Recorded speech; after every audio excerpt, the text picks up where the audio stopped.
Imagine growing up in a city where crime is the only way to survive. Martin Arzola Ortega exactly did just that, from a small-time criminal to the boss of one of the deadliest cartels in Mexico. From violent turf wars to illicit drug trafficking, military weapons, and corruption, Arzola Ortega's life was nothing short of a crime saga. Before we break it all down, what made Martin Arzola Ortega so dangerous? Was it his intellect or his cold-blooded methods that made him so feared? Drop your thoughts below. Martin Arzola Ortega's journey began in Guadalajara, Jalisco. That's where Arzola was born in the late 1970s. In those early years, no one predicted that he would earn such famous nicknames. El 53, El Gordo, the fat one, El Señor, the guy, and El Negro, the black one. But growing up in Jalisco, a region plagued by drug cartels and violence, shaped his path early on.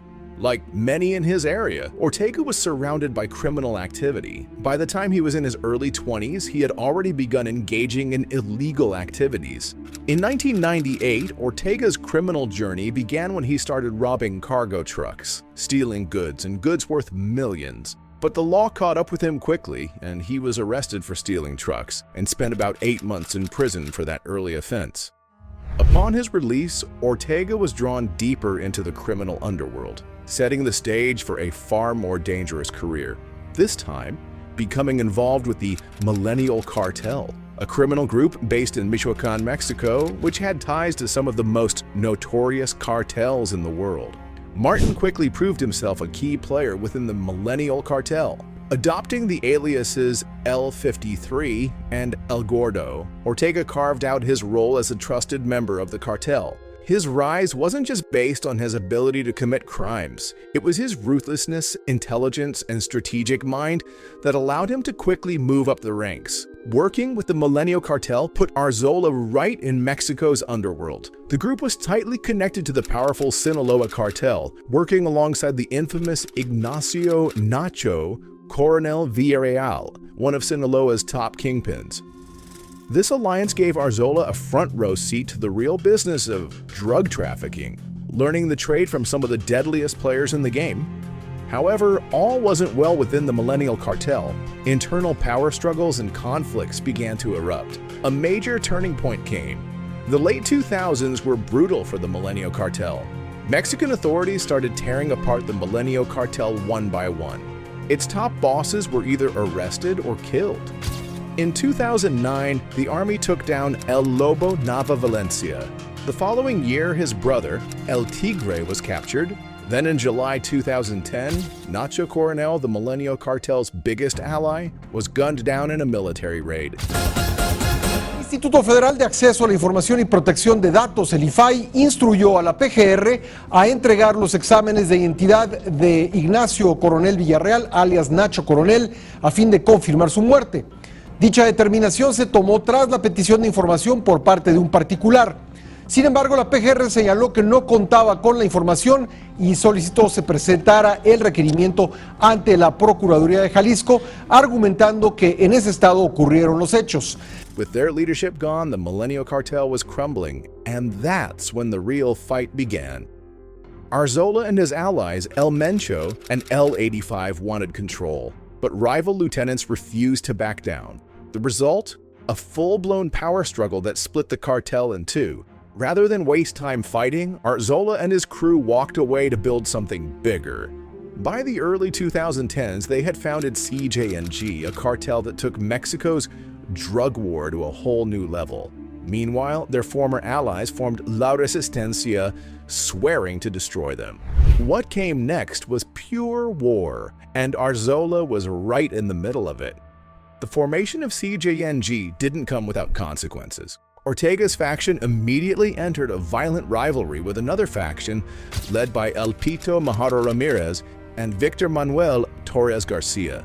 The violent bloodshed of this turf war has become a hallmark of Ortega's leadership. Ortega's operations were concentrated in Guadalajara, Zapopan, and Tonalá, all key areas in Jalisco where his influence was unmatched. Ortega didn't just make deals and run operations. He made sure rivals were dealt with swiftly and without mercy. His assassinations were often carried out publicly, sending a chilling message to anyone who dared cross the CJNG. Under Arzola's command, Guadalajara became a war zone. Murders skyrocketed, and authorities tied L-53 to countless killings, many of which he didn't just order but personally carried out. To tighten CJNG's grip, Arzola ran the cartel's local drug networks, controlling the flow of narcotics and cash. But drugs weren't his only weapon. Corruption was just as crucial. Jalisco's police? Many were on his payroll. They fed him intel, warned him about raids, and made sure CJNG's enforcers operated without fear. By now, Arzola was El Mencho's right-hand man, carrying out orders with deadly efficiency. He even moved in the shadows, under a fake name Ramon Franco Zavala, staying one step ahead of the law and his enemies. Ortega was a mastermind.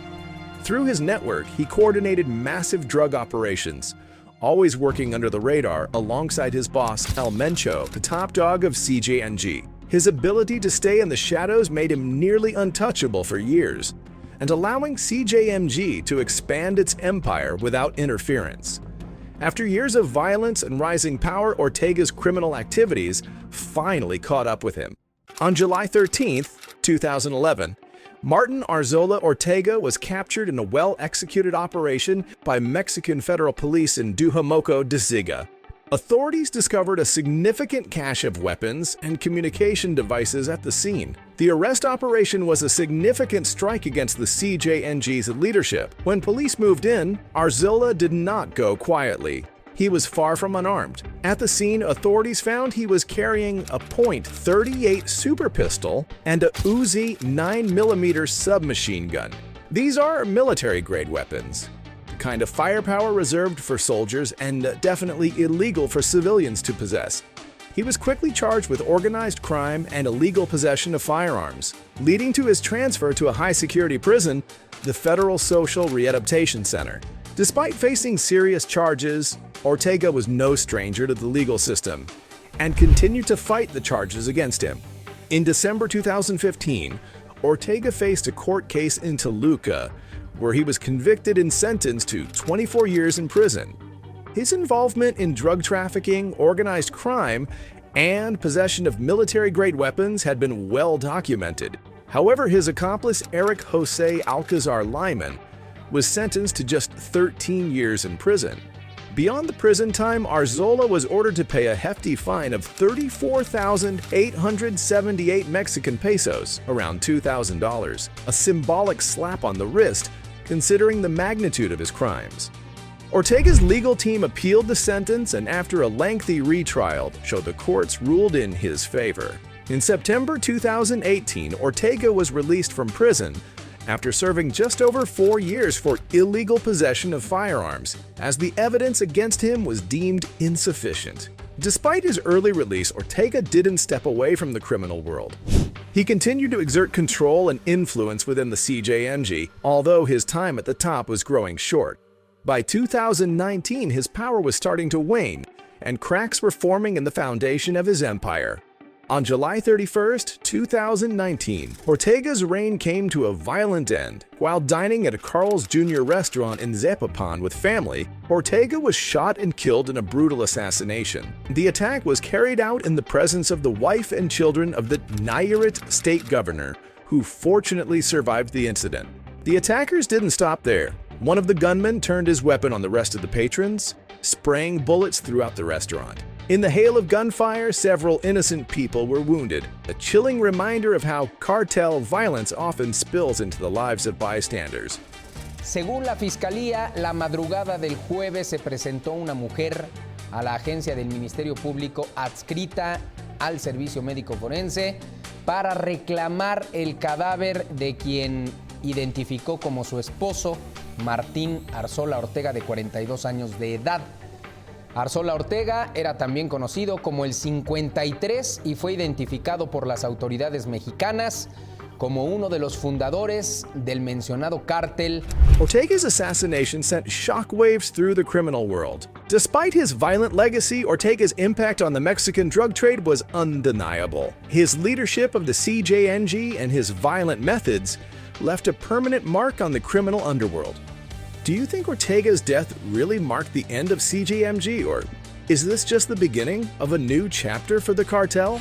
Drop your thoughts below. Thanks for watching. Until the next chapter in the Outlaw Book.